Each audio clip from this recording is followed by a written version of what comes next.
మహాశ్రీ చాగంటి కోటేశ్వరరావు గారు భగవద్గీతపై వారి ఉపన్యాసాన్ని మనందరికీ కూడా అందిస్తారు. అయ్యా, మీకు నమస్కారాలతో ప్రారంభించవలసిందిగా కోరుతూ ఉన్నాం. శుంబరధరం విష్ణుం శశివర్ణం చతుర్భుజం ప్రసన్నవదనం ధ్యాయేత్ సర్వవిఘ్నోపశాంతయేత్. గురుర్బ్రహ్మా గురుర్విష్ణుః గురుర్దేవో మహేశ్వరః గురుః సాక్షాత్ పరబ్రహ్మ తస్మై శ్రీ గురవై నమః. వ్యాసాయ విష్ణురూపాయ వ్యాసరూపాయ విష్ణవే నమో వై బ్రహ్మనిధయే వాసిష్ఠాయ నమో నమః. కూజంతం రామ రామీతి మధురం మధురాక్షరం ఆరుహ్య కవితాశాఖాం వందే వాల్మీకికోకిలం. శ్రుతిస్మృతిపురాణానాం ఆలయం కరుణాలయం నమామి భగవత్పాదశంకరం లోకశంకరం. వాగర్ధావివ సంపృక్తౌ వాగర్ధప్రతిపత్తయే జగతః పితరౌ వందే పార్వతీపరమేశ్వరౌ. సూక్తిం సమగ్రయతున స్వయమేవ లక్ష్మీః శ్రీరంగరాజమహిషీముధరైఃకటాక్షైః. వైదగ్ధ్యవర్ణగుణగుంభనగౌరవైర్యాం కండూలకర్ణకుహరాः కవయోధయంతి. హైమోర్ధ్వపుండ్రమజహన్మకుటం సునాసం మందస్మితం మకరకుండలచారుగండం బింబాధరం బహుళదీర్ఘకృపాకటాక్షం. శ్రీవేంకటేశముఖమాత్మని సన్నిధత్తాం. విమలపటి కమలకుటి పుస్తకరుద్రాక్షశస్తహస్తపుటి కామాక్షి పక్ష్మలాక్షి కలిత విపంచి విభాసి వైరించి. మనోజవం మరుతతుల్యవేగం జితేంద్రియం బుద్ధిమతాం వరిష్టం వాతాత్మజం వనరయూధముఖ్యం శ్రీరామదూతం శిరసా నమామి. ఆపదామపహర్తారం దాతారం సర్వసంపదాం లోకాభిరామం శ్రీరామం భూయో భూయో నమామ్యహం. హరి ఓం. పరమేశ్వర స్వరూపైన సభకి నమస్కారం.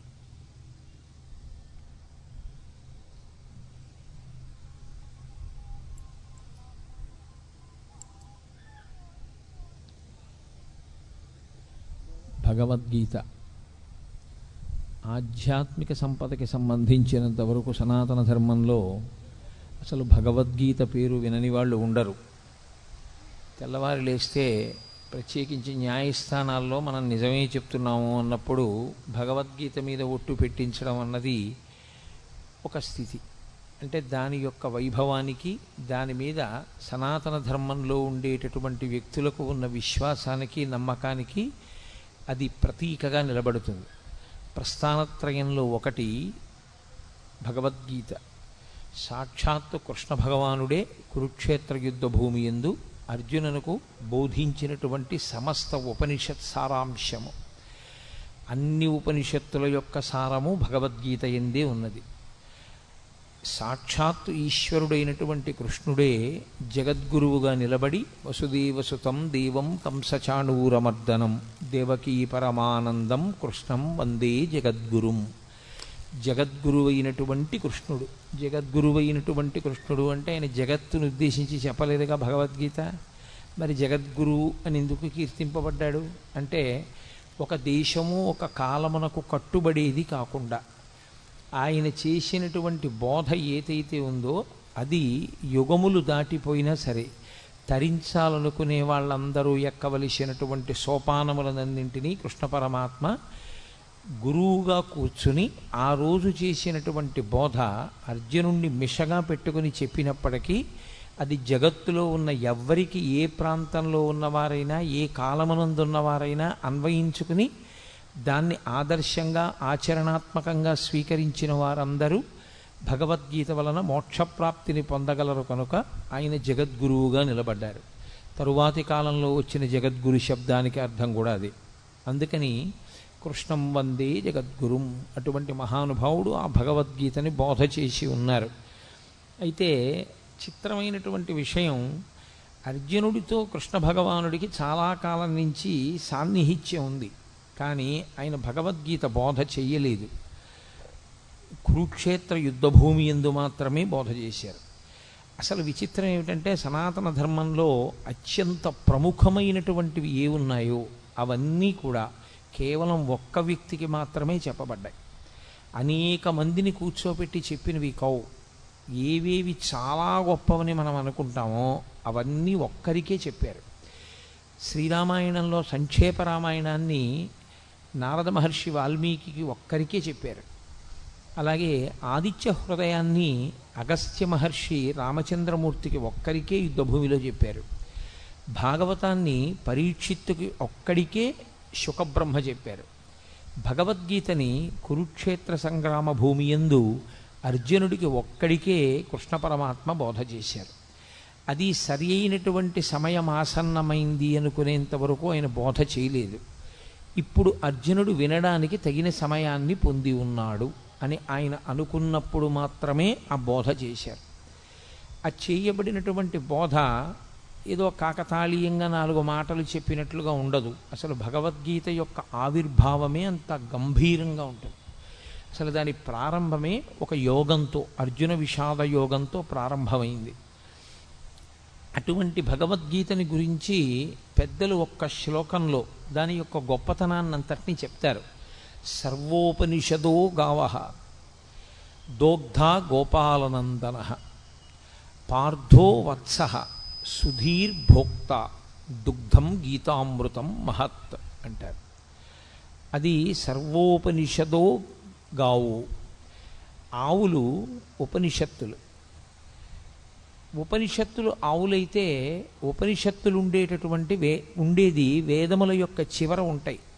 వాటికి ఆ పేరు రావడం వెనకాతలే ఒక రహస్యం ఉంది. అసలు దాని పేరే ఉపనిషత్. ఉపనిషద్ అన్న మాటకి 2 అర్థాలు. ఒకటి, ఉపనయనం అయిన తర్వాత గాయత్రీ మంత్రం చెయ్యడానికి కావలసిన అధికారము సిద్ధించిన తరువాత గురువుగారికి దగ్గరగా కూర్చుని బ్రహ్మజ్ఞానమును పొందేటటువంటి అవకాశాన్ని బ్రహ్మచారి పొందితే ఉపనిషద్. పక్కన కూర్చున్నాడు, పక్కన కూర్చుని ఉప శబ్దము చేత దగ్గరగా కూర్చుని గురువుగారి దగ్గర వినడానికి కావలసిన యోగ్యతని పొందడం ఉపనిషదే. షద్ జీర్ణం అవడం కానిది, జీర్ణము కానిది లోకంలో బ్రహ్మం ఒక్కటే. జీర్ణము కానటువంటి బ్రహ్మమునకు దగ్గరగా గురువుగారు తన యొక్క బోధ చేత తీసుకుని వెళ్ళడం కూడా ఉపనిషద్. అందుకే ఉపనిషత్తులన్నీ కూడా గురు శిష్య సంవాదంగా ఉంటాయి తప్ప అవి అనేక మందికి చేసిన బోధలు కావు. యోగ్యుడైనటువంటి శిష్యుడు మాత్రమే గురువుగారి దగ్గర నేర్చుకుంటాడు. ఆ యోగ్యత శిష్యుడు పొందాడు అని నిర్ధారించవలసింది లోకంలో ఇంకెవ్వరూ కాదు. అది ఒక్క గురువుకు మాత్రమే ఉన్న అధికారం. ఇతను ఈ స్థితిని పొంది ఉన్నాడు, ఇప్పుడు నేను బోధ చెయ్యవచ్చు అని గురువు ఎప్పుడు నమ్ముతాడో అప్పుడు మాత్రమే ఉపనిషత్ సారాంశమును బోధ చేస్తారు, లేదా అసలు ఉపనిషత్తుని బోధ చేస్తారు. అటువంటిది సమస్త ఉపనిషత్తుల సారమైనటువంటి భగవద్గీతని బోధ చేయడానికి ఏదో యోగ్యతని చూడవలసి ఉంటుంది కృష్ణ పరమాత్మ. అంతేకాని ఏ యోగ్యతలు లేకుండా ఇక్కడ ఏదో అడిగాడు ఇక్కడ చెప్పేస్తే బాగుంటుందని చెప్పింది కాదు యుద్ధభూమిలో. అందుకే అది ఇంకొకరికి వినపడదు కూడా, ఒక్క అర్జునుడికే వినపడుతుంది. అది సర్వోపనిషదో గావో. ఆ ఆవులు ఉపనిషత్తులు. ఉపనిషత్తులన్నీ ఆవులుగా వచ్చి నిలబడితే దోగ్ధ గోపాల నందన. నందన అన్న శబ్దం కొడుక్కి వేస్తారు సాధారణంగా. కొడుక్కి వేసే శబ్దం నందన. యశోదానందన, దేవకీనందన, అలా. ఎవరికి నందనుడైతే వారికి ఆయన నందనుడు అంటే ఆనందమునిచ్చువాడు. గోపాలనందన అంటే తండ్రి శబ్దము చేత చెప్పబడినవాడు కాడు, గోపాలురందరికీ ఆనందమునిచ్చేవాడు. ఎవరా గోపాలురు అంటే ఆయన జన్మించినప్పుడు అంత సౌలభ్యంతో వచ్చింది కృష్ణావతారం. పుట్టినప్పుడు మాత్రం ఏదో ఎవ్వరికీ అందుబాటులో లేనటువంటి స్థితిలో జన్మించిన వాడు కాడు. అందరికీ అందుబాటులో ఉండడానికి ఎంతగా ఆచారనిష్ట తెలియని వాళ్ళు ఉంటారో అటువంటి వారి మధ్య పుట్టాడు. తలకడిగితే మొలకడగరు, మొలకడిగితే తలకడగరు. అంత ఆచారం తెలియనటువంటి గోపాల బాలుర మధ్య జన్మించాడు. అందుకే ఏ పాములిరుగక ఏ పారుమేటికి పశుల కాపరి ఇంట పాము కలిగి, ఏ కర్మయును లేక వెలయునొక్కడికిని జాతకర్మంబులు సంభవించే, ఏ తల్లి చనుబాలు ఎన్నడెరుగని ప్రోఢ తల్లి యశోదచనుల పాలు త్రవనిరిగి, ఏ హాని వృద్ధుల నిరుగని బ్రహ్మంబు పొదివిటిలో వృద్ధి పొందనుంది, ఏ చదువులనైన ఇట్టిట్టిదనరాని అర్థం అవయవములయందు అందముంది అని ఆ కృష్ణ పరమాత్మ యొక్క జన్మ విశేషం గురించి భాగవతంలో పోతన గారు అంటారు, అందరికీ అందుబాటులో ఉండేటటువంటి గోపాల బాలుడిగా గోపాల బాలుర మధ్య జన్మించాడు. వాళ్ళతో కలిసి ఆడుకున్నాడు, వాళ్ళతో కలిసి తిరిగాడు. నిజానికి ఆ వచ్చినటువంటి గోపాలురందరూ కూడా మహర్షులందరూ గోపాల బాలురుగా వచ్చారు. కాబట్టి దోగ్ధ గోపాలనందన, పాలు పిండేటటువంటి వాడు కృష్ణ పరమాత్మ. ఆ పాలు పిండడానికి దేంట్లోంచి ఆ పాలు వస్తాయో ఆ ఆవులు ఉపనిషత్తులు బ్రహ్మమును ప్రతిపాదన చేస్తాయి. ఉపనిషత్తుల యొక్క సారాంశమును చెప్పాలన్నా, ఉపనిషత్ చెప్పాలన్నా తాను ఒక స్థాయిని చేరుకున్నవాడైతే తప్ప చెప్పడానికి అర్హతని పొందడు. కృష్ణ పరమాత్మ జగదాచార్యుడు. అసలు ఆ మాటకొస్తే ప్రతిపాదింపబడవలసినటువంటి బ్రహ్మము ఏది ఉన్నదో అది తానే అయ్యున్నవాడు. బ్రహ్మమును ఎరుగుట చేత తాను బ్రహ్మమవుతాడు ఎవరైనా. బ్రహ్మవిద్ బ్రహ్మైవ భవతి అని. కానీ ఆయన బ్రహ్మవిద్ బ్రహ్మైవ భవతి కాడు, ఆయన స్వయముగా బ్రహ్మము, పరమేశ్వరుడు.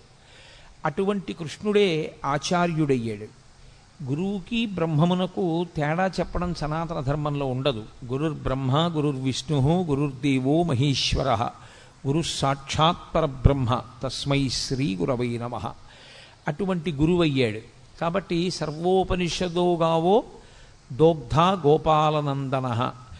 ఏ శిష్యుడి యొక్క స్థాయిని బట్టి ఎలా మాట్లాడాలో ఎలా చెప్పాలో బాగా తెలుసున్నటువంటి కృష్ణ పరమాత్మ గురువుగా, ఆ పాలు ఉపనిషత్తుల యొక్క పాలు పిండేవాడిగా, అంటే సమస్త ఉపనిషత్తుల యొక్క సారమైన భగవద్గీతని బోధ చేసేటటువంటి వాడిగా ఆయన నిలబడ్డాడు. పార్థో వత్సః, ఆవు పాలివ్వాలి అంటే ఓ దూడ ఒకటి ఉండాలి తప్పకుండా. ఇప్పుడు ఆ దూడ ఏం చేయవలసి ఉంటుంది? ఆవు పాలు విడిచిపెట్టడానికి. ఆవు పాలు తయారు చేసేటప్పుడు ఉండేటటువంటి ప్రక్రియ చిత్రంగా ఉంటుంది. అది గబగబా తినేస్తుంది. ఈ నూతిగట్టు మీద, చెరువు గట్టు మీద, నదిగట్టు మీద ఉండే పసరిక గబగబా తిని తాను ఒక్క చోట కూర్చుని ఎంత ఆనందంతోటో నెమరవేస్తుంది. కడుపులో ఉన్నదాన్ని మళ్ళీ నోట్లోకి తెచ్చుకుని నోట్లో ఉన్నదాన్ని బాగా నమిలి మళ్ళీ లోపలికి పంపి ఆ పనికిరాని పచ్చగడ్డిలోంచి పసిపిల్లలు కూడా తాగి బ్రతకడానికి వీలైనటువంటిది, పరమ వృద్ధులైనటువంటి వారు, రోగులు కూడా తాగి బ్రతకగలిగినటువంటి పాలని తయారు చేస్తుంది. ఇంత గొప్ప పాలు కదా, పంచామృతములలో మొదటిది కదా. ఈ పాలతో శివలింగానికి అభిషేకం చేస్తే అంత మహాత్యం ఉంది కదా. ఈ పాలనివ్వడానికి కారణం, ఏ కారణానికి పాలిస్తుంది? దూడ యొక్క ఆర్తిని చూసి పాలిచ్చేస్తుంది. ఆర్తితో ఉన్న దూడ, అమ్మా నీ వలన తప్ప నా జీవితం ఎలా ఉంది అని ఆర్తి పొందినటువంటి దూడ పరిగెత్తుకుంటూ వచ్చి దాని శిరములు నోట్లో పెట్టుకు చప్పరించి 2 గుద్దులు గుద్దగానే విడిచిపెట్టేస్తుంది పాలు. గురువుగారికి ఉండేటటువంటి లక్షణం ఏమిటంటే, శిష్యులు ఆర్తితో వచ్చి గురువుగారి 2 పాదములు పట్టుకుని, గురువుగారు మీరు తప్ప నాకెవరు దిక్కు అని అడగగానే చెప్పకుండా ఉండలేక లోపల దాచుకోకుండా చెప్పేస్తాడు గురువుగారు. కాబట్టి ఆవు పాలని విడిచిపెట్టడానికి దూడ ఎలా హేతు అవుతుందో, గురువు జ్ఞానబోధ చెయ్యడానికి ఆర్తి కలిగినటువంటి శిష్యుడు అలా కారణమవుతాడు. కాబట్టి పార్థో వత్సః. ఇప్పుడు పార్థుడు వత్సయై ఆ పాలు రావడానికి కారణమయ్యాడు. ఆవు దూడ అన్ని పాలు తాగదు, అలా త్రాగడానికి అనుమతించరు కూడా. అది పాలు మిగులుస్తుంది. అలా మిగల్చబడినటువంటి పాలు లోకంలో ఎవరెవరు ఆ పాలు కావలసి ఉంటాయో ఆ పాలని ఆ రీతిలో వాడుకుంటారు. ఒకడు త్రాగి బతుకుతాడు, ఒకడు అభిషేకం చేసుకుని తరిస్తాడు, రకరకాలుగా వాడుకుంటారు. అలా సుధీర్భోక్త, ఎవరు ఈ పాలు త్రాగడానికి అర్హులు? సుధీహి అంటే మంచి బుద్ధి కలిగినటువంటి వాడెవరో, వితండవాదన చెయ్యని వాడెవరో, బ్రహ్మమునందు నిశ్చయాత్మకమైన బుద్ధి కలిగిన వాడెవరో, గురువు యందు గౌరవము కలిగిన వాడెవరో, ఎవరు సనాతన ధర్మమునందు విశ్వాసమున్నవాడో, ఎవడు పెడబుద్ధితో వినే లక్షణం లేనివాడో అటువంటి వాడు ఈ పాలు త్రాగటానికి యోగ్యుడు. కాబట్టి సుధీహి భోక్త.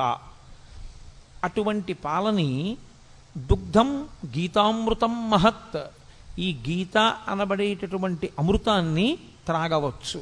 పాల సముద్రాన్ని చిలికితే ఒక అమృతం వచ్చింది, పరమేశ్వరుడి నోటిలోంచి ఒక అమృతం వచ్చింది. వాగ్రూపమైనటువంటి అమృతమే గీత. అందుకే ఆ అమృతం తాగడానికి చాలా కష్టం. గరుత్మంతుడే తీసుకొచ్చి దర్భల మీద పెట్టినా నాగులు తాగలేకపోయాయి. కానీ గీతామృతం తాగడానికి సాధారణంగా అందరూ ఏ అవయవంతో తాగుతారో ఆ అవయవంతో తాగక్కర్లేదు, చెవులు దొప్పలు చేసుకుని వినగలిగితే చాలు. ఆ విశ్వాసంతో ఆ భక్తితో ఎవరు కూర్చుని వింటారో అటువంటి వారందరూ ఈ అమృతాన్ని తాగడానికి అర్హులే. ఈ అమృతాన్ని ఎవరు సేవిస్తారో వాళ్ళకు ఒక లక్షణం ఉంటుంది. అమృతం తాగినవాడు ఇక మళ్ళీ పుట్టవలసిన అవసరం ఉండదు. కాబట్టి ఇదే చిట్ట చివరిసారి శరీరాన్ని విడిచిపెట్టడం. కానీ త్రాగడం అంటూ జరిగినప్పుడు శరీరం ఉంటే కదా తాగాడు, శరీరం లేకుండా త్రాగడం అన్న మాట రాదు. కాబట్టి శరీరంతో ఉన్నాడు కాబట్టి తాగాడు, శరీరంతో ఉన్నాడు కాబట్టి అమృతం తాగాడు, శరీరంతో ఉండి తాగాడు కాబట్టి ఈసారి శరీరం పడవలసిందే. అది ప్రకృతికి సంబంధించిన నియమం. ఈసారి పడడం ఏదుందో అదే చిట్ట చివరిసారి పడ్డాం. ఇంకొకసారి పడవలసిన అవసరం ఎందుకు ఉండదంటే ఇంకొకసారి పుట్టవలసిన అవసరం లేదు కనుక. అంటే జనన మరణ చక్రము నుండి తప్పుకోవడమే అమృతము. ఆ అమృతము నోటితో తాగుతారు, దానికి అధికారము సిద్ధిస్తే. కానీ అలా అధికారం సిద్ధించి త్రాగారు అన్నవాళ్ళు మనకి కనపడరు. కానీ గీతామృతం తాగడానికి మాత్రం ఎల్లరూ యోగ్యులే. దేని చేత యోగ్యత? సుధీహి భోక్త, మంచి బుద్ధి కలిగిన వాడైతే, అటువంటి మంచి నిర్ణయం చేసుకున్నవాడైతే, మనస్సు మంచిదయ్యుంటే, భగవంతుడి గురించి మనం తెలుసుకోవాలనేటటువంటి చిత్తమాలిన్యము లేకుండా కూర్చోగలిగిన వాడైతే అటువంటి వాడు ఈ అమృతమును త్రాగటానికి అర్హుడు. కాబట్టి భగవద్గీత వింటే ఏమొస్తుంది? భగవద్గీత వింటే కొడుకు ఉద్యోగం వస్తుంది, భగవద్గీత వింటే కూతురికి పెళ్ళవుతుంది అని ఫలశ్రుతులు చెప్పకూడదు. భగవద్గీత వింటే ఏమవుతుంది అంటే అది బ్రహ్మ విద్య కనుక మళ్ళీ పుట్టవలసినటువంటి అవసరాన్ని తీసేస్తుంది. ఇంకా ఇంతకన్నా గొప్పది మనుష్యుడు కోరవలసినది వేరొకటి ఉండదు. కాబట్టి అంత గొప్ప శక్తిని ఈ గీతామృతము ఇవ్వగలదు. అందుకే పెద్దలు గీత గురించి చెప్తూ ఒక మాట చెప్తారు. గీతతో సమానమైనవి అంటూ ఉంటే లోకంలో ఇంకొక 3 మాత్రమే ఉన్నాయి. అందుకే గంగా, గీత, గాయత్రి, గోవింద ఈ 4 చతుర్గకార సంయుక్తే పునర్జన్మ న విద్యతే. గీత, గంగాచ, గాయత్రి, గోవిందీతి హృది స్థితే. ఎవరు ఈ 4ంటిని గుండెల యందు బాగా ఊంచుకుని నిలబెట్టుకుంటారో, మొదటిది గంగ. గంగని ఇక్కడ పెట్టుకోవడానికి ఏమి ఉండదు, గంగ యందు స్నానం చేయాలి. గంగ యందు స్నానం చేస్తే ఏమవుతుంది? గంగ యందు స్నానం చేస్తే పాపములు నశించిపోతాయి. పాపములు నశించిపోతే మళ్ళీ చేయడా? గంగలోంచి బయటకు వచ్చాక చెయ్యడని నమ్మకం ఏం లేదు. కానీ గంగలో స్నానం చేస్తే వచ్చేటటువంటి ఫలితము ఉత్తర జన్మల యందు కనపడుతుంది.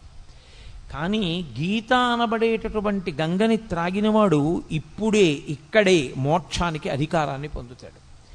2, అది పరమేశ్వరుని యొక్క శిరస్సుకి తగిలి కింద పడడం వల్ల అంత శక్తిని పొందింది.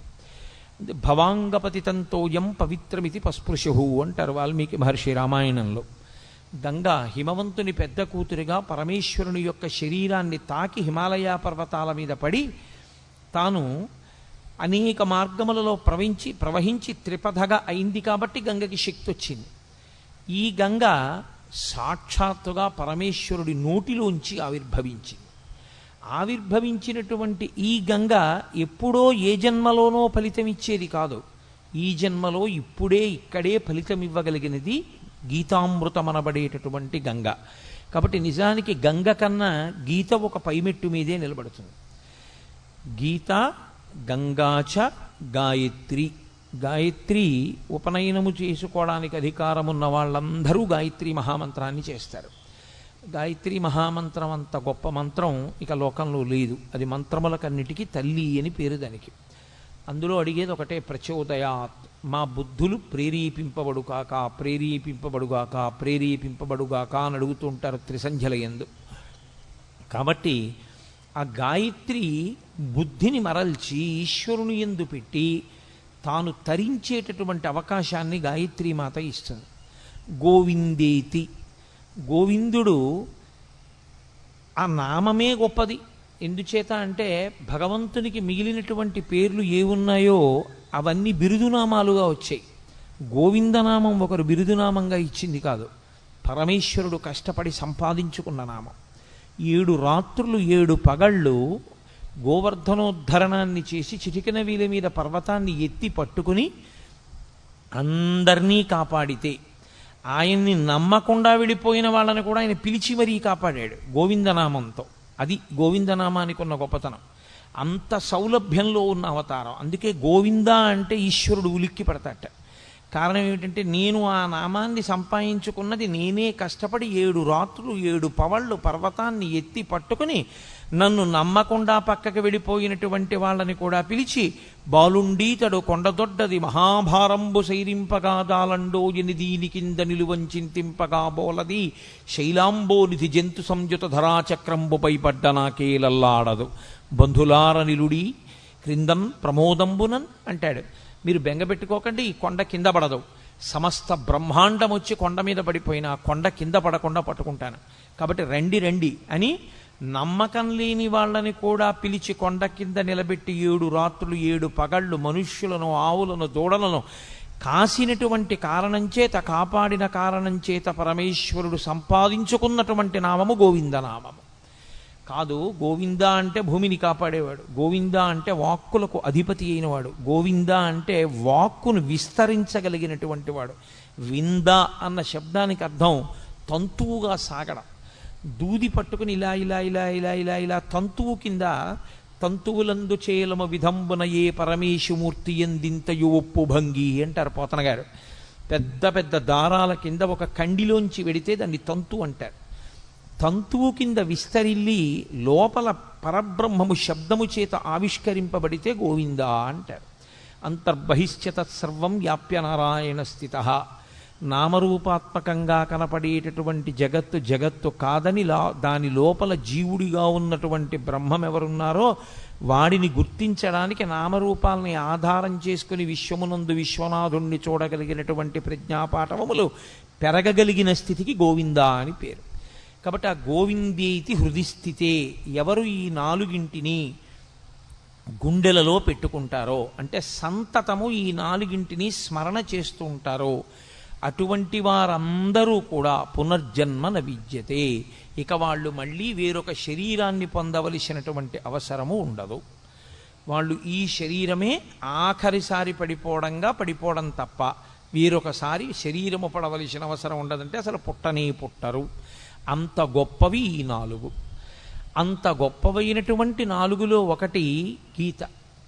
ఈ గీత ఆవిర్భవించినటువంటి విధానం చాలా ఆశ్చర్యకరమైనటువంటి స్థితిలో ఆవిర్భవించింది. మీకు తెలుసు, మహాభారతంలో ఎంత కాదు కాదు కాదు అని పక్కకి తీసుకెళ్ళడానికి ప్రయత్నం చేసిన ఈశ్వరుని యొక్క అవతార ప్రయోజనమే రాక్షస సంహారము కనుక, ధర్మమును నిలబెట్టడం కనుక కురుక్షేత్రంలో కురుపాండవులు కలుసుకోవడం యుద్ధం కోసం అనివార్యమైంది. తీరా ఇద్దరూ వచ్చి కలుసుకున్నారు. ఇక యుద్ధం ప్రారంభం అవ్వాలి. ధర్మరాజు గారు పెద్దలకి నమస్కారం చేయడానికి వెళ్ళాడు. అంతవరకు అందులో ధర్మదోషం ఏం లేదు. వాళ్ళు కలుసుకున్నది కూడా ఎక్కడ అంటే ధర్మక్షేత్రే కురుక్షేత్రే, ధర్మక్షేత్రమైన కురుక్షేత్రంలో కలుసుకున్నారు. వ్యాస భగవానుడు గీతామృతాన్ని ప్రారంభం చేస్తూనే ధర్మశబ్దంతో ప్రారంభం చేస్తాడు. ధర్మ అంటే పట్టుకోవలసినది, పట్టుకోవడంలో వైక్లభ్యం వస్తే మిమ్మల్ని రక్షించనిది అని గుర్తు. నేను ఒక కుక్క నా మీదకు వస్తున్నప్పుడు నా చేతిలో ఉన్న కర్రని నేను జాగ్రత్తగా పట్టుకోవాలి. అసలు నేను కుక్కని చూసి వణికిపోవడంలో నా చేతి కర్ర జారిపోయింది అనుకోండి, అప్పుడు ఇక ఆ కర్ర నన్ను రక్షించదు. నేను పట్టుకుని ఉన్నంత కాలమే నన్ను రక్షిస్తుంది తప్ప పట్టుకోనికుండా ఉన్నది రక్షించేది కాకుండా పోయేది ఏది ఉంటుందో దానికి ధర్మం అని పేరు. అందుకే నేను తరచు మనవి చేస్తుంటాను, అమరకోశం ధర్మము అన్న మాటని వ్యాఖ్యానం చేస్తే ధ్రియతేవా జనైరితి ధర్మం అంటుంది. ఉపన్యాసాలు చెప్పడానికి పనికొచ్చేది కాదు ధర్మం అంటే. పుస్తకాల్లో చదువుకోవడానికి పనికొచ్చేది కాదు ధర్మం అంటే. అందుకే కఠినమైన నేను ఓ మాట చెప్తూ ఉంటాను, ఉపన్యాసాలకి వెళ్ళడం, దేవాలయంలోకి వెళ్ళడం కాదు ధర్మం అంటే, బొట్టు పెట్టుకోవడం ధర్మము అని చెప్తుంటాను. కాబట్టి ధర్మము అంటే ధ్రియతేవా జనైరితి ధర్మం, తాను అనుష్ఠించనిది తనని రక్షించదు. మీకెంత తెలుసు అన్నది మిమ్మల్ని ఎప్పుడూ రక్షించదు. వేదము ఏది చెప్పిందో అది మీరు పట్టుకోగలరా? ఎవరేది చెప్పారన్నది ప్రమాణము కాదు. నేను ఒకటి చెప్పచ్చు, ప్రమాణం కాదు. ఎంతటి మహాత్ముడైనా కావచ్చు, ఆయన చేసింది ప్రమాణం కాదు, ఆయన చెప్పింది ప్రమాణం కాదు. ఎక్కడి వరకు ప్రమాణం? వేదము చెప్పిన దానితో అంగీకరించి మాట్లాడితే అంతవరకే ప్రమాణం. వేదము చెప్పిన దాన్ని వ్యతిరేకించి మాట్లాడితే, ఎక్కడ వరకు వేదాన్ని అంగీకరించి మాట్లాడాడో అక్కడ వరకు ప్రమాణవాక్కు మాట్లాడాడని, వేద వ్యతిరేకమైన మాట్లాడినదంతా కూడా దుస్తర్కం చేశాడని అంటారు. దుస్తర్కాస్తు విరమ్యతాం అంటారు శంకరాచార్యుల వారు. దుస్తర్కము చెయ్యవద్దు. వేదో నిత్యమధీయతాం తదుదితం కర్మస్వనుష్ఠీయతాం. వేదం ఎలా చెప్పిందో అలాగే చెయ్యాలి. వేదము దేనిని ప్రమాణంగా మాట్లాడిందో దాన్ని ప్రమాణంగా మాట్లాడాలి. అంతేకాని ఇప్పుడు ఎక్కడ కుదురుతుందండి అని మాట్లాడడానికి వీల్లేదు. వేదము ఏది చెప్పిందో దాన్ని అందుకోవడమే నీ ప్రయోజనం. అలా అందుకోలేకపోతే అది వ్యక్తిగా నీ బలహీనత ఏమో కానీ, వేదం చెప్పినది ఎలా కుదురుతుందండి అన్న మాట మాట్లాడడానికి మాత్రం నీకు అధికారం లేదు. నేను నిత్యాగ్నిహోత్రం చెయ్యకపోతే నేను చెయ్యలేకపోవడం నా తప్పని చెప్పాలి. అంతేగాని నిత్యాగ్నిహోత్రం ఎక్కడ కుదురుతుందండి అన్నమాట నేను వాడడాన్ని మాత్రం శాస్త్రం అంగీకరించదు. నీ తప్పు నువ్వు అంగీకరించాలి. అంతేగాని వేద ప్రమాణము యొక్క సాధ్యాసాధ్యములను విచారణ చేసే అధికారము నీకు లేదు. ధర్మం అంటే ఒక్కటే లోకంలో. ధర్మమనగా ఎవరు చెప్పినది ధర్మము కాదు, వేదమేది చెప్పిందో అదొక్కటే ధర్మము. వ్యాస హృదయమంతా వ్యాసోచ్ఛిష్టం జగత్ సర్వం.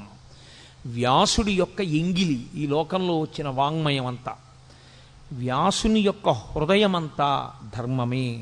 ధర్మం ధర్మం ధర్మం. దానికోసమే ఆయన 18 పురాణములను ఇచ్చాడు, 4 వేదములను విభాగం చేశాడు, బ్రహ్మసూత్రములను ఇచ్చాడు. ఇన్ని ఇవ్వడానికి కారణం ధర్మాన్ని పట్టుకోండి.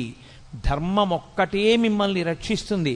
ధర్మం ఒక్కటే మళ్ళీ పునర్జన్మ లేకుండా కూడా చెయ్యగలదు.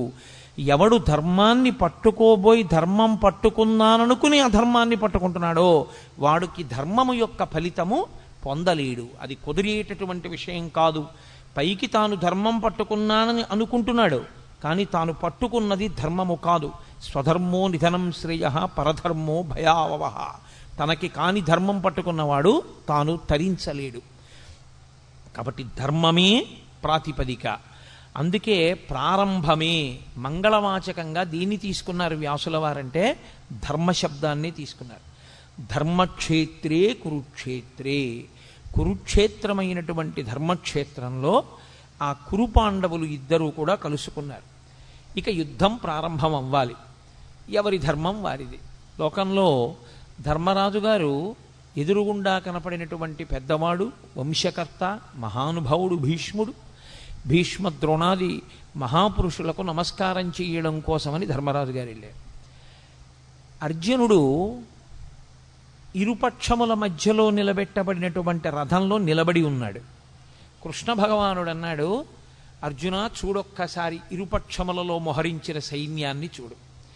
ఎందుచేత అర్జునుడే ప్రధానంగా రాక్షస సంహారము అంటే రాక్షసులే కురువీరుల వైపు ఉన్నారు, లేదా కురువీరులుగా ఉన్నారు. ఇప్పుడు వాళ్ళని సంహరించాలి. అందుకే అతనికి అంత శస్త్రాస్త్ర సంపదనంతటిని ఇప్పించాడు కృష్ణ పరమాత్మ.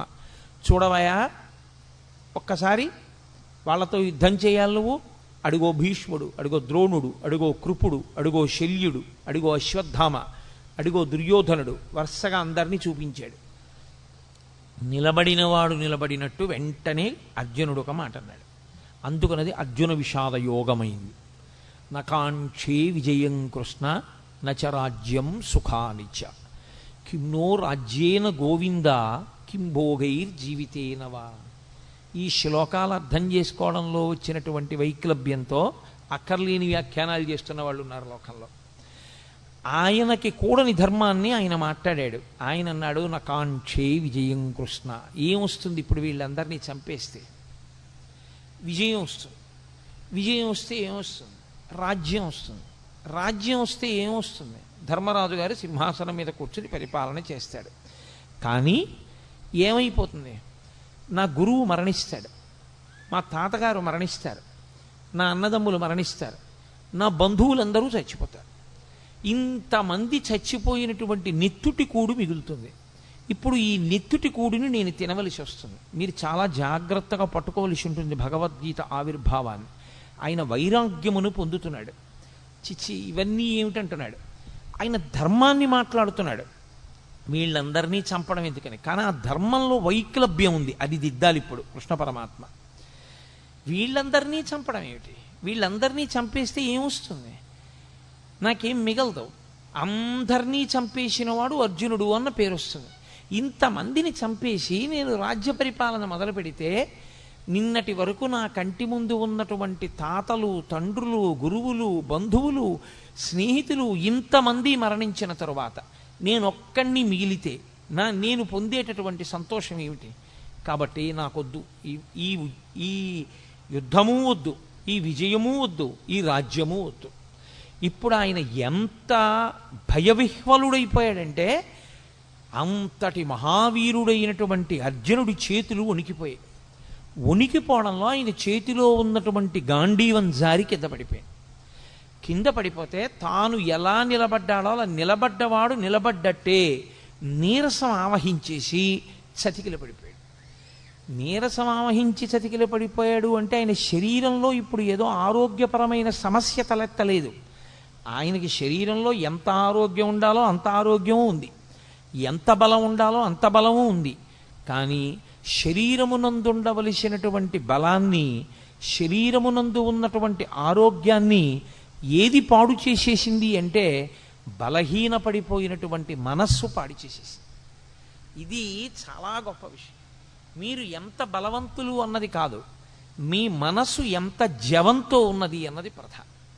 మనస్సుకి జవం లేనివాడు శరీరంతో ఎంత బలం ఉండనివ్వండి ఉపకారం చేయలేడు. ఎందుచేత అంటే మనస్సు భయానికి కానీ శంకకి కానీ లోనైపోయింది అనుకోండి, తాను ఆత్మరక్షణలోకి పడిపోతాడు. పడిపోయి ఒక రకమైనటువంటి భయానికి లోనవుతాడు. భయానికి మారుపేరే శాస్త్రంలో మృత్యువు. మృత్యు సమయమునందు ఎలా ఆలోచనలు పొసగవో భయవిహ్వలుడైనటువంటి వ్యక్తికి కూడా సరి అయిన ఆలోచన విధానం రాదు. కాబట్టి ఇప్పుడు అంత భయపడిపోయినటువంటి అర్జునుడు అన్నాడు, ఇప్పుడు దుర్యోధనుడు ఒక బాణం వేసో ఓ కత్తి పెట్టో నన్ను చంపేస్తే చచ్చిపోతాను. చచ్చిపోతే ఏమవుతుంది? నేను చనిపోతే చనిపోయాను, కానీ నా వారందరూ బ్రతుకుతారు. ఇది పైకి చూడ్డానికి చాలా ధర్మంలా కనపడుతుంది చూసుకోండి. నిజంగా పాపం అర్జునుడు ఎంత మంచివాడండి, ఎంత అహింస మాట్లాడాడు. యుద్ధం జరగకుండా ఎందుకు ఇవన్నీ హాయిగా నాకు ఏ రాజ్యము వద్దు, ఏ విజయము వద్దు అన్నాడు. ఎంత మంచి మాట మాట్లాడాడండి అర్జునుడు, ఎంత చక్కటి వాడండి అని మనకు అనిపిస్తుంది. కానీ ఈ మాటలు చెప్పి ఇంకొంచెం ముందుకు వెళ్ళిపోయాడు. ఇంకొక ఆశ్చర్యకరమైన మాట అన్నాడు, నేను వీళ్ళందరినీ చంపేస్తే ఇక లోకంలో నా బంధువులు అన్నవాళ్ళు మగవాళ్ళు ఎవరు మిగలరు, అప్పుడు ఆడవాళ్ళు ఒక్కళ్ళే మిగులుతారు. అప్పుడు వీళ్ళందరూ నరకంలోనో స్వర్గంలోనో ఉన్నారనుకోండి, ఏడాదికోసారి తద్దినం పెట్టాలి కదా, తద్దినం పెట్టినప్పుడు నీళ్లు విడిచిపెట్టాలి. అప్పుడు వీళ్ళకి నీళ్లు విడిచిపెట్టడానికి ఉత్తరాధికారులు లేరి, నేను చంపేస్తున్నాను కదా, కొడుకులతో సహా చంపేస్తున్నాను. చంపేస్తే ఇంకా తద్దినం పెట్టడానికి మనుషులు లేరు. లేకపోతే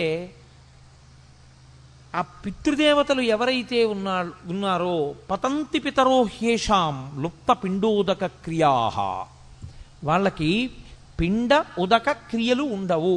అంటే పిండం పెట్టేవాడు ఉండడు, నీళ్లు విడిచిపెట్టేవాడు ఉండడు. లుప్త పిండోదక క్రియా, ఈ రెండూ లేకపోవడం వల్ల పతంతి పితరో హ్యేషాం, పైలోకానికి వెళ్ళినటువంటి నా పితృదేవతలు మళ్ళీ కింద పడిపోతారు.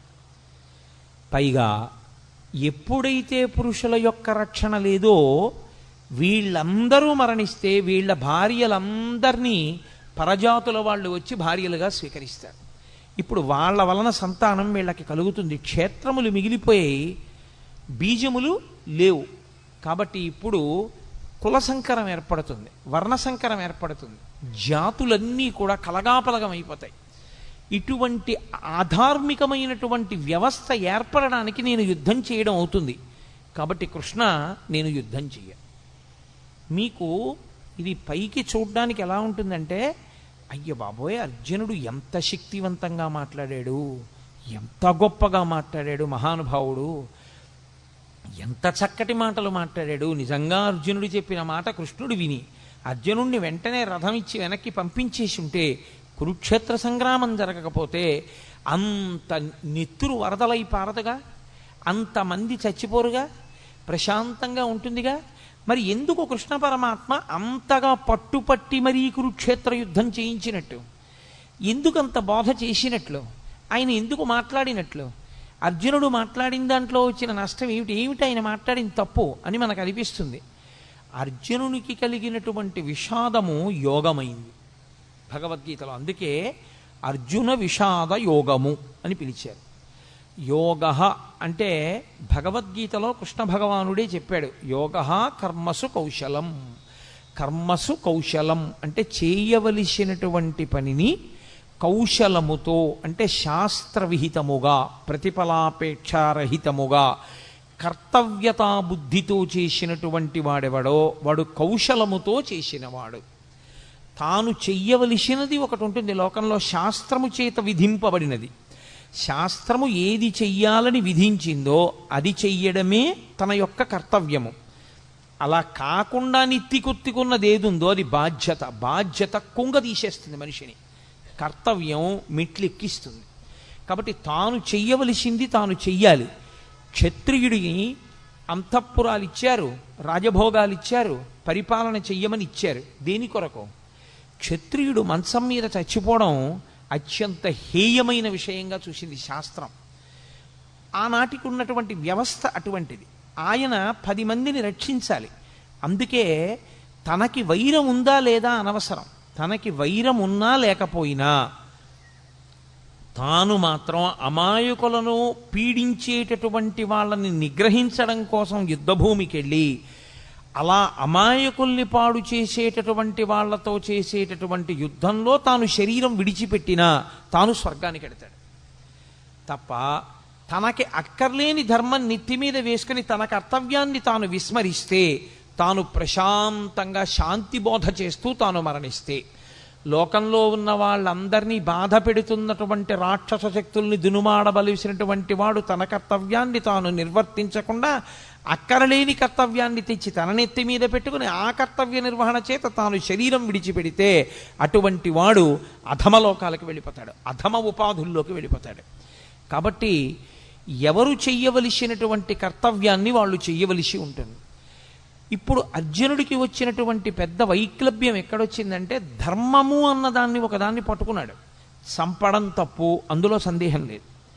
భూతదయ అన్ని ధర్మములలోకి గొప్ప ధర్మం, నిష్కారణంగా చంపకూడదు. కానీ ధర్మమును నిలబెట్టడం కోసం ధర్మాన్నే పాడు చేస్తున్న వాళ్ళు ఎవరున్నారో అటువంటి వాళ్ళని సంహరించి ధర్మాన్ని నిలబెట్టవలసినటువంటి కర్తవ్యం క్షత్రియుడిది. అసలు తాను చెయ్యవలసిన ధర్మాన్ని, తన కర్తవ్యాన్ని తాను విస్మరించి తాను అక్కర్లేని ధర్మాన్ని ఒకటి నెత్తి మీద పెట్టుకున్నాడు. ఇక్కడ వచ్చింది సమస్య అంతా. అక్కరలేని వైరాగ్యాన్ని నెత్తి మీద పెట్టుకుని అక్కరలేని విషయాన్ని తాను అన్వయం చేసుకుని తాను చెయ్యవలసిన అవసరం లేని పని తాను చేస్తానని, తాను చెయ్యవలసిన పనిని తాను చెయ్యనని భీష్మించుకోవడం చేత తాను పాడవడమే కాకుండా ఇప్పుడు లోకంలో అధర్మం నిలబడకుండా చెయ్యవలసిన వాడు అలా చెయ్యకపోతే అధర్మము విచ్చలవిడిగా పెరిగిపోతుంది. కనుక తద్దోషము అర్జునుడికి రాకుండా మళ్ళీ ధర్మాన్ని నిలబెట్టడానికి ధర్మం విషయంలో అతను ఎక్కడ పొరపాటు పడుతున్నాడో ఆ పొరపాటుని దిద్దవలసి ఉంటుంది. అది అడ్డుపెట్టి మాట్లాడుతున్నది అర్జునుణ్ణి. కానీ అసలు మన ధర్మం ఏమిటి, మనం ఏం చెయ్యాలి, మనం ఎందుకు పాడవుతుంటాం, మనకి మళ్ళీ మళ్ళీ ఎందుకు పునర్జన్మ కలుగుతూ ఉంటుంది, ఈ రహస్యాలన్నీ తెలుసుకోవాలనుకుంటున్నటువంటి వాడికి కృష్ణుడు చేసినటువంటి భగవద్గీత బోధని వినడం తప్ప, దాన్ని ఆచరణలోకి తెచ్చుకోవడం తప్ప తప్పించుకోవడానికి పునర్జన్మని వేరొక మార్గం మాత్రం ఉండదు. అందుకే ఆనాడు అర్జునుడికి చెప్పడం అన్నది మిష. కానీ మనం కూడా అందరము అటువంటి కురుక్షేత్రంలోనే నిలబడతాం. మనందరికీ కూడా ధర్మం విషయంలో మీమాంస, ధర్మం విషయంలో అనుమానం. ఏం చెయ్యాలో తెలియదు, ఏం చెయ్యకూడదో తెలియదు. చెయ్యకూడనివన్నీ తాను ఎత్తుకుంటాడు. అసలు తాను చెయ్యవలసింది తాను చెయ్యడు. ఎలా తరిస్తాడు? తాను తరించలేడు దానివల్ల. అందుకని నీవేది చెయ్యాలో తెలుసుకుని నువ్వు అది చెయ్యడంలో నువ్వు నైపుణ్యాన్ని సాధించాలంటే, అటువంటి కౌశలమును నువ్వు పొందాలంటే, ఆ కౌశలము చేత నువ్వు యోగమును పొందాలంటే అనేన యుజ్యతే ఇది యోగః అంటాడు పతంజలి. అనేకముగా ఉన్నవి ఒక్కటిగా మారి ఆ ఒక్కటిగా నువ్వు నిలబడి ఒకటి యందు ప్రవేశించి ఒకటిగా అనుభవాన్ని పొంది రెండవది లేదు కనుక భయాన్ని పొందకుండా శరీరాన్ని విడిచిపెట్టగలిగినటువంటి సాక్షిమాత్రపు శక్తిని నువ్వు పెంపొందించుకొనగలిగితే దానికి యోగమని పేరు. ఇప్పుడు అర్జునుడు పొందినటువంటి కష్టం ఏదుందో దానికి జవాబు చెప్పాలి. చిత్రం ఏమిటంటే 1వ అధ్యాయం మొత్తం మీద అర్జున విషాద యోగంలో కృష్ణ భగవానుడు ఎక్కడా మాట్లాడలేదు. ఎందుచేత అంటే ఎవడికి ధర్మం విషయంలో అనుమానం ఉందో, ఎవడు పొరపాటు జీవితం గడుపుతున్నాడో, ఎవడు ఈ అయోమయంలో ఉన్నాడో వాణ్ణి ముందు తనకున్న అయోమయం అంతా మాట్లాడినివ్వాలి. అందుకని ముందే నోరు నొక్కేశారనుకోండి, అసలు నన్ను చెప్పనిస్తే కదండి అంటాడు. అందుకని ముందు మాట్లాడనివ్వాలి. ఎంత మాట్లాడతాడో అంతా మాట్లాడనిచ్చి అప్పుడు తాను మాట్లాడాలి ఆచార్యుడు. అందుకే 2వ అధ్యాయం వచ్చేంత వరకు అసలు కృష్ణ భగవానుడు నోరు విప్పలేదు. మనం డాక్టర్ గారి దగ్గరికి వెడతాం. డాక్టర్ గారి దగ్గరికి వెడితే డాక్టర్ గారు మనకున్నటువంటి అనారోగ్యాన్ని అడుగుతాడు. మనకేం తెలుసు అంటే దేని మూలంగా రోగం వచ్చిందో మనకి తెలియదు. వచ్చిన రోగం వల్ల మనం పడుతున్న బాధ ఒకటే మనకి తెలుసు. మనం ఏం చెప్పగలం? మన బాధ ఒకటే చెప్పగలం డాక్టర్ గారికి. ఏమిటో డాక్టర్ గారు సాయంకాలం అయ్యేటప్పటికి జ్వరం వచ్చేస్తుందండి, పొద్దున్న తిన్నది జీర్ణం అవుతుంది, రాత్రి 7 గంటలు 6 దాటిందంటే ఇంకా ఒళ్ళు వేడెక్కుతుంది, ఏది తిన్నా జీర్ణం అవ్వదు సరికదా, వాంతి అయిపోతుందండి, రాత్రిపూటే ఉంటుంది. వీడు బాధ ఒకటే చెప్తూ ఉంటాడు. వింటూ డాక్టర్ గారు ఏం ఆలోచిస్తాడంటే వీడికి సాయంకాలం 6 అయ్యేటప్పటికి జ్వరాన్ని కల్పించగలిగినటువంటి సూక్ష్మాంగ జీవి ఏది ప్రవేశించి ఉంటుంది, దాని వలన వీడిలో ఏ రకమైనటువంటి జ్వరం ప్రకోపించి వీడికి జీర్ణం కాకుండా ఆహారం బయటికి వెళ్ళిపోతుంది. ఇప్పుడు మందు దేనికి వెయ్యాలంటే మూలానికి వెయ్యాలి. ఏ సూక్ష్మక్రిమి శరీరంలో ప్రవేశించడం చేత అతనికి సాయంకాలం జ్వరం వచ్చి తిన్న పదార్థం జీర్ణం కాకుండా వాంతవుతోందో ఆ సూక్ష్మక్రిమి మీద అతను ఔషధాన్ని ఇవ్వాలి.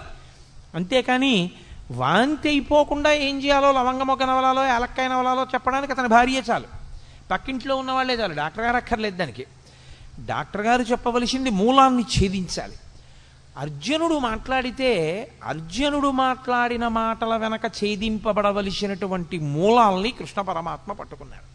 ఇది అందుకే భవద్వేషిణి అయింది. గీతకి భవద్వేషిణి అని పేరు ఉండడానికి కారణం అదే. సంసారము అంటేనే అయోమయం, సంసారం అంటేనే రాగద్వేషములు. మీరు కొంచెం జాగ్రత్తగా పట్టుకోగలిగితే సంసారమునకు మారు పేరే రాగద్వేషములు. రాగము ద్వేషము ఈ రెండు ఎప్పుడు ఉంటాయి? ఇంకొకడు ఉంటే కదండి. ఇప్పుడు నాకన్నా ఇంకొకడు ఉన్నాడు అనుకోండి, అప్పుడు నేను వాడిని ప్రేమిస్తే రాగం, నాకు వాడి మీద సంతోషంగా ఉండి వాడిని నేను అభిమానిస్తే నాకు వాడి మీద రాగం ఉన్నది. నేను వాడి మీద కోపం పెట్టుకుంటే నాకు ద్వేషం ఉన్నది. అసలు రెండవది లేదు ప్రపంచంలో, ఒక్కటే ఉన్నది. రాగమునకు కానీ ద్వేషమునకు కానీ ఏమైనా కారణం ఉందా? ఇంకో వస్తువు లేదు, ఉన్నదొక్కటే, పరబ్రహ్మం ఒక్కటే ఉంది. ఆ ఉన్న ఒక్క పరబ్రహ్మము ఎలా ఉన్నది? ఇన్నిగా కనపడుతున్నా కాదురా, ఇన్ని యథార్థమునకు ఉన్నదొక్కటే. అన్ని నగలుగా కనపడుతున్నా ఉన్నదొక్క బంగారమైనట్టు, అనేక కుండలుగా కనపడుతున్నా ఉన్నదొక్క మన్నైనట్టు, అనేక కడవలలో పోసిన ఉన్నది ఆ ఆవు పాలైనట్టు, అనేకమైన ఆవులున్నా అన్నిటి యొక్క పాలలో ఉన్న ధర్మము ఒక్కటైనట్టు, మనకి ఉన్నది ఒక్కటే పదార్థము అని తెలిసిందనుకోండి, ఇప్పుడు ప్రేమించడానికి లేదు, ద్వేషించడానికి లేదు. కాబట్టి ఇప్పుడు అర్జునుడికి రాగము పుట్టింది, ద్వేషము పుట్టింది. ద్వేషం ఎవరి మీద పుట్టిందంటే తన మీదే పుట్టింది. అయ్యో నేను వీళ్ళని చంపేస్తాను, వీళ్ళని చంపేస్తే ఇదిగో వీళ్ళందరూ పాడైపోతారు, వీళ్ళందరూ పాడైపోతారు, వాళ్ళ మీద ఒక పిచ్చి రాగం పట్టుకుంది, వాళ్ళ మీద ఒక పిచ్చి ప్రేమ, అర్థం లేని ప్రేమ పట్టుకుంది, కాబట్టి నేను వీళ్ళని చంపను. ఈ రాగద్వేషములనేటటువంటివి ఏర్పడడానికి కారణము రెండవ వస్తువు ఉండడం. ఇప్పుడు ఈ రెండవ వస్తువు ఉన్నది అనేటటువంటిది ఏదో, దానినే మోహము అని పిలుస్తారు శాస్త్రంలో. అజ్ఞానావస్థ, అవిద్య, దాని చేత వచ్చినటువంటి అయోమయావస్థ. ఈ అయోమయం పోవాలి అంటే గురుబోధ వినా మార్గం ఉండదు. కాబట్టి ఇప్పుడు కృష్ణుడు గురువుగా నిలబడి మాట్లాడాలి. అందుకు ఆయన మాట్లాడుతున్నాడు. ఇప్పుడు కృష్ణుడు మాట్లాడితే ఏమవుతుంది? అర్జునుడికి ఏ మోహము తనకున్నదని తనకి తెలియదో అది పోయిందని తెలుస్తుంది. తనకి ఉన్నప్పుడు ఇది ఉంది, అందుకు ఇలాంటి ఆలోచనలు వచ్చాయని తెలియదు. పోయి మళ్ళీ తనకి ధర్మం తెలిసిపోయాక తనకేం పోయిందో తెలుస్తుంది. అందుకే గీత అంతా అయిపోయిన తర్వాత నీకేమర్థమైంది అని అడిగాడు. నాకు భగవద్గీత అర్థమైందని చెప్పలేదు. నష్టో మోహ స్మృతిర్లబ్ధ. నేను ఏ మోహము, ఏ అజ్ఞానము, ఏ అవిద్య నన్ను పట్టుకుందో అది పోయింది. నాకు ఏది ఇంత పూర్వం తెలిసి ఉన్నదో అది ఇప్పుడు మళ్ళీ నాకు తెలిసి వచ్చింది. అంటే జ్ఞానము మీద కమ్ముకున్నటువంటి మేఘములు ఎగిరిపోయాయి. ఈ స్థితి మళ్ళీ నువ్వు బోధించడం చేత నాకు కుదిరింది. అందుకని ఇప్పుడు అర్జునుడు అవధి లేనటువంటి అజ్ఞానంతో మాట్లాడేశాడు. మాట్లాడి మాట్లాడి మాట్లాడి మాట్లాడి తనే పెంచేసుకున్నటువంటి బెంగ ఇదంతా. ఇది చాలా చిత్రమైనటువంటి లక్షణం. సాగిపోయినంత కాలం బాగుంటుంది. ఏదైనా ఒక సమస్య వచ్చేదనుకోండి, ఆ సమస్య వచ్చేటప్పటికీ తానుగా నిలబడి కర్మఫలాన్ని అనుభవించేసేయగలిగినటువంటి శక్తి అందరి యందు ఉండడం సాధ్యమయ్యే విషయం కాదు. చాలా చాలా కష్టం. అక్కడికి వచ్చేటప్పటికి గిజగిజగిజలాడిపోయి ఖచ్చితంగా ద్వైతీభావంలోకి వెళ్ళిపోతాడు. వాడు నేను రెండు భావాలు వస్తాయి. అభిమానము చేత కానీ ద్వేషము చేత కానీ వచ్చేస్తుంది అది. ఈ వచ్చినప్పుడు మాట్లాడటమే చాలా కష్టం. అక్కడ ఆ భావనల నుంచి శిష్యుణ్ణి పైకెత్తి స్వధర్మం దగ్గర నిలబెట్టాలి. మళ్ళీ ఏది ధర్మమో దాని యందు నిలబెట్టాలి. అది నిలబెడుతున్నాడు ఆయన. ఇప్పుడు ఆయన నిలబెట్టడంలో ఒక్క అర్జునుడు కాదు అలా నిలబడేది. గీత చదువుకుంటున్న వాళ్ళందరూ అటువంటి ధర్మక్షేత్రంలో, అటువంటి కురుక్షేత్రంలో నిలబడ్డవాళ్ళే. మనం అందరం కూడా రాగము ద్వేషము ప్రతి క్షణం. చిత్రం ఏమిటంటే రాగము శాశ్వతముగాను ఉండదు, ద్వేషము శాశ్వతముగాను ఉండదు. ఒకప్పుడు మీరు అపారమైన రాగముతో ఉన్న వ్యక్తి మీరు అపారముగా ద్వేషించే వ్యక్తి, మీరు అపారముగా ద్వేషించే వ్యక్తి మీరు అపారముగా ప్రేమించే వ్యక్తి మారిపోతుంటుంది. ఇప్పుడు రాగము ద్వేషము మారడానికి వ్యక్తియా కారణము, మనస్సా కారణము? ఏది తనకి అనుకూలమో అది జరగకపోవడం చేత ద్వేషం వచ్చింది, ఏది తనకి అనుకూలము కాదో అది జరగడం వల్ల ద్వేషం వచ్చింది. ఇప్పుడు ఈ రాగద్వేషములు రెండూ పోవడానికి అవిద్య పోవాలి. ఈ అవిద్య పోవాలి అంటే అది గురువుగారు మాట్లాడితే తప్ప శిష్యుడికి పోదు. కాబట్టి ఇప్పుడు ఏం చేస్తాడంటే అవిద్యలో విడుతున్నవాడు విశేషమైన చిత్తభ్రాంతికి, చిత్తమాలిన్యానికి, భయానికి లోనైపోతాడు. ఈ భయానికి అంతుండదు. ఇంకా ఎంత భయంతోటో వెర్రిముర్రి ఆలోచనలన్నీ పెరిగిపోతుంటాయి. ఈ పెరిగిపోతూ వెళ్ళిపోతూ ఉండడం అనేటటువంటిది అర్జునుడి విషయంలో ఎక్కడ వరకు వెళ్ళిపోయిందంటే, అదిగో పైనుంచి పితృదేవతలు పడిపోతారు, వాళ్ళకి పిండాలుండవు, ఉదక క్రియలుండవు. ఆ తరువాతి కాలంలో వాళ్ళ భార్యల యందు జన్మించేటటువంటి సంతానం అంతా కూడా కులసంకరం అయిపోతుంది. ఇంతమందిని చంపేసి నాకెందుకు ఈ నెత్తిటికూడు, ఎన్నిన్ని పెద్ద మాటలు మాట్లాడేస్తున్నాడు, అక్కర్లేనివన్నీ మాట్లాడేస్తున్నాడు. మాట్లాడనిచ్చాడు, బాగా మాట్లాడనిచ్చాడు. ఇంత అర్జునుడు ఏమైపోయాడో తెలుసా అండి? ఇంతమంది శత్రువుల్ని అస్త్రప్రయోగం చేసి చంపగలిగినటువంటి అర్జునుడు తన మనసు తనకి బరువైపోతే తన చిత్తము మలినమైపోతే, తాను పెంచుకున్న భయానికి తాను వశుడైపోతే, తాను గాంధీవం వదిలేసి కూలబడిపోయి కృష్ణ పరమాత్మ యొక్క కాళ్ళ మీద పడిపోయి బావా బావా అని పిలిచేటటువంటి వాడు ఒక ఆశ్చర్యకరమైనటువంటి మాట అన్నాడు. నేను నీకు శిష్యుణ్ణి అన్నాడు. మాం త్వం ప్రపన్నః, నేను నిన్ను శరణాగతి చేస్తున్నాను. నువ్వు ఏం చేయాలో తెలుసా? శిష్యుడనైన నన్ను ఉద్ధరించాలి. నాకు మార్గం తెలియట్లేదు. ఇదే అతను చేసిన చాలా మంచి పని ఏమైనా ఉంటే, అర్జునుడు ధర్మక్షేత్రమైన కురుక్షేత్రంలో చేసినటువంటి ఈ పని వల్ల భగవద్గీత పుడుతోంది. ఈ పని వల్ల గీతామృతం వస్తోంది. ఈ పని వల్ల వచ్చినటువంటి గీతామృతం కాలంతో దేశంతో సంబంధం లేకుండా మానవాళిని తరింపచేస్తూనే ఉంది. మాట్లాడి మాట్లాడి మాట్లాడి మాట్లాడి మాట్లాడి ఇంకా నేను మాట్లాడనయా, మాట్లాడిన కొద్దీ భయం ఎక్కువైపోతోంది. ఇంకా భయం వైపుకే పెడుతున్నాయి కానీ ఆలోచనలు, నేను బయటికి రాగలనన్న ఆలోచన అసలు నాకు రావట్లేదు. కాబట్టి మీరు వినా నాకు శరణ్యము లేదు. గురువుగారి కాళ్ళ మీద పడిపోయి నేను ప్రపన్నుడను అంటే నేను శరణాగతి చేస్తున్నాను, మీరు నన్ను స్వీకరించి నా యొక్క బాధనంతటినీ పోగొట్టండి. ఇప్పుడు అసలు నేనేం చెయ్యాలి నాకు అర్థం కావట్లేదు అన్నాడు. ఎవరు? యుద్ధం చేస్తానని వచ్చినవాడు. ఇప్పుడు కాదు, ఎప్పటి నుంచో యుద్ధం చేస్తాను కౌరవుల్ని సంహరిస్తానని పెద్ద తపస్సు చేసి పరమేశ్వరుణ్ణి సాక్షాత్కరింపజేసుకుని పాశుపతాస్త్రం పొందినవాడు, అంతమంది దేవతల దగ్గర అన్ని అస్త్రాలు పొందినవాడు, అంతమంది గురువుల్ని సేవించినవాడు, ఎప్పుడు కురుక్షేత్ర సంగ్రామం జరుగుతుందా కౌరవుల్ని మట్టు పెడదామని ఎదురు చూచినవాడు, ఇవాళ ఆశ్చర్యంగా యుద్ధం చేయడం మాట దేవుడిని కృష్ణ పరమాత్మ యొక్క కాళ్ళ మీద పడిపోయి, కృష్ణ నీవు తప్ప నాకు దిక్కెవరు, కాబట్టి నువ్వే నన్ను రక్షించాలి. ఆయన మాట్లాడడం మొదలుపెట్టాడు. ఆయన మాట్లాడుతూనే ప్రారంభం ఏమన్నా తెలుసా అండి? ఆయన మాటలకున్నటువంటి గమ్మత్తు ఏమిటంటే ఆయన మాట మొదలు అదే, భగవద్గీతలో ఆయన మాట చివర అదే. ఆయన అసోత్యానన్వశోచస్త్వం ప్రజ్ఞావాదాంశ్చ భాషసే గతాసూ నగతాసూంశ్చ నానుసూచంతి పండితాః. అశోచ్యానన్వశోచస్త్వం అంటూ ప్రారంభం చేశాడు. ఏడవవద్దు, శోకము వద్దు, అసలు ఈ దిక్కుమాలిన ఏడుపన్నది మొదట మాని. భగవద్గీత వింటే వచ్చేది ఏమిటి? ఏడవడం పోతుంది. భగవద్గీత ప్రారంభంలో కృష్ణ పరమాత్మ ఏ శ్లోకంతో ప్రారంభం చేశారో అదే శ్లోకంలో ఉన్న అదే తాత్పర్యంతో, అదే ధర్మంతో, అదే మాటతో భగవద్గీత పూర్తి. సర్వధర్మాన్ పరిత్యజ్య మామేకం శరణం వ్రజ అహం త్వా సర్వపాపేభ్యో మోక్షయిష్యామి మాసుచ. ఏడవవద్దు, శోకించవద్దు. అసలు శోకము తప్పు. శోకమన్న మాటకు అర్థం లేదు.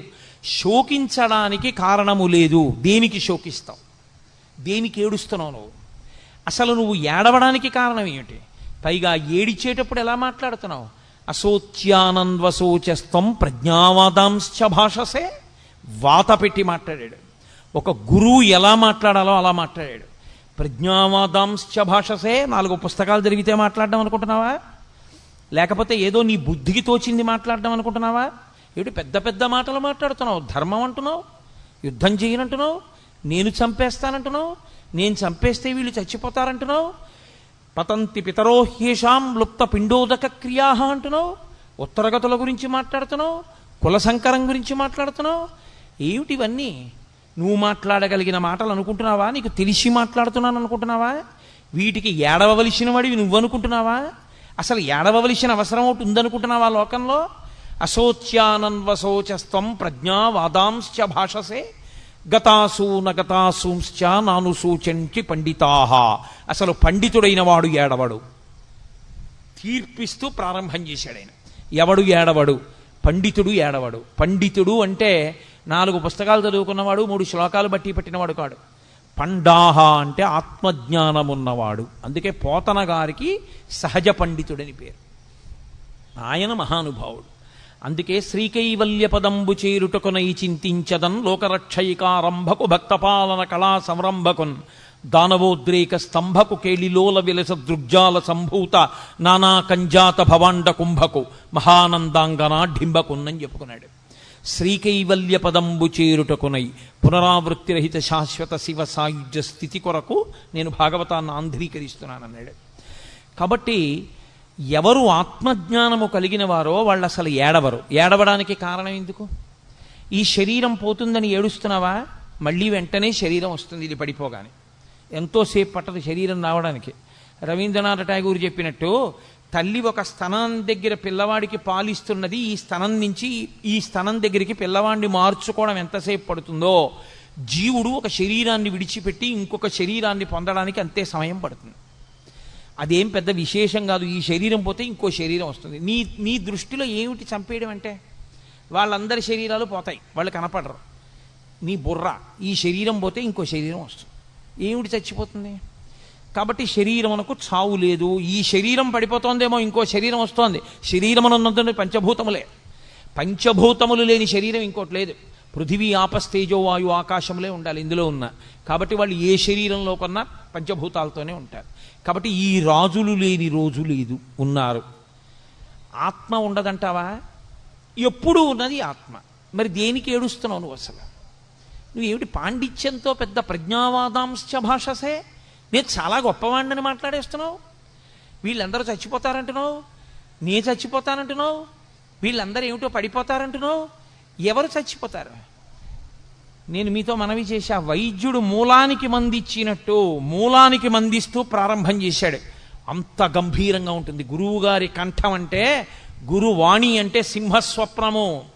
మిగిలిన పిట్టలు కుయ్యచ్చు, కాకులు కుయ్యచ్చు, పందులు అరవచ్చు, పిల్లులు అరవచ్చు. అరణ్యంలో ఏ జంతువు భయపడదు. సింహం బయటికి వచ్చి అరిచిన తరువాత అరవగలిగిన జంతువు ఉండదు, వెళ్ళిపోవలసిందే ఎక్కడికైనా, తప్ప ఇక నిలబడవు. ఆచార్యుడు వచ్చి మాట్లాడిన తర్వాత మాట్లాడగలిగిన సమర్థత ఉన్నవాడు ఇంకొకడు ఉండడు. ఆచార్యులకు ఆచార్యుడు జగద్గురువు అయినటువంటి శ్రీకృష్ణ భగవానుడు వచ్చి మాట్లాడిన తర్వాత ఇక మాట్లాడడానికి ఏముండదు. అందుకే అంత గంభీరంగా ప్రారంభం చేశాడు. అసోత్యానన్వశోచస్త్వం ప్రజ్ఞావాదాంశ్చ భాషసే గతాసూనగతాసూంశ్చ నను సూచంతి పండితాహ. ఏడవరయా పండితులైనటువంటి వాళ్ళు, ఏడవడానికి లేదసలు.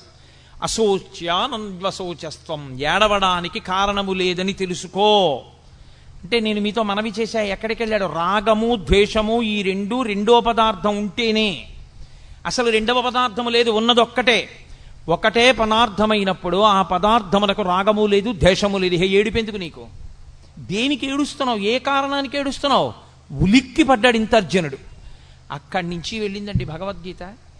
ఎన్ని ధర్మములు, ఎన్ని విషయములు, ఎన్ని గుణములు, ఎన్నిటిని బోధ చేశాడో. అందుకనది యోగమైంది. అర్జున విషాదము యోగం ఎందుకైందంటే ఆ విషాదము ధర్మ సంబంధమైనది.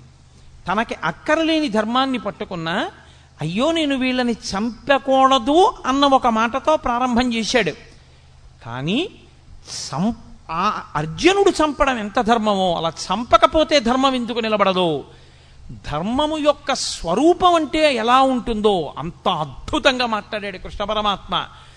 అలా మాట్లాడితే వచ్చినటువంటి స్వరూపమే గీతాస్వరూపము. సరే, నేను చేసేది 7 రోజుల ప్రసంగాలే కాబట్టి విహంగ వీక్షణంగా గీత యొక్క వైభవాన్ని ఆవిష్కరించడానికి ఇవాళ ప్రారంభోపన్యాసంగా గీతావిర్భావం గురించి 4 మాటలు చెప్పాను. దీని తరువాత పిఠాపురం నుంచి వచ్చినటువంటి సర్వదేవతా భజన మండలి వారు, వాళ్ళు చాలా ఆర్తితో చాలా సంతోషంతో ఇక్కడికి వచ్చారు. వాళ్ళు చక్కటి భజన చేసేటటువంటి లక్షణం ఉన్నవారు. కాబట్టి దయచేసి మీ అందరూ అలాగే కూర్చునుంటే ఇప్పుడు ఆ భజన కార్యక్రమం ప్రారంభం అవుతుంది. మళ్ళీ రేపు సాయంకాలం 6:30 ఉపన్యాసాన్ని పునఃప్రారంభిస్తాను. మంగళాశాసనపరై మదాచార్య పురోగమై సర్వైశ్చ పూర్వైరాచార్యై సత్కృతాయాస్తు మంగళం. మంగళం కోసలేంద్రాయ మహనీయ గుణాత్మనే చక్రవర్తి తనూజాయ సర్వభౌమాయ మంగళం. ఉమాకాంతాయ కాంతాయ కామితార్థప్రదాయినే శ్రీగిరీశాయ దేవాయ మలినాథాయ మంగళం. కరచరణకృతం వా కర్మవాక్కాయజం వా శ్రవణనైనజం వా మానసం వాపరాధం విహితమవిహితం వా సర్వమేత్తక్షమస్వా శివ శివ కరుణాబ్ధే శ్రీమహాదేవ శంభో. సర్వం శ్రీ ఉమామహేశ్వర పరబ్రహ్మార్పణమస్తు. స్వస్తి.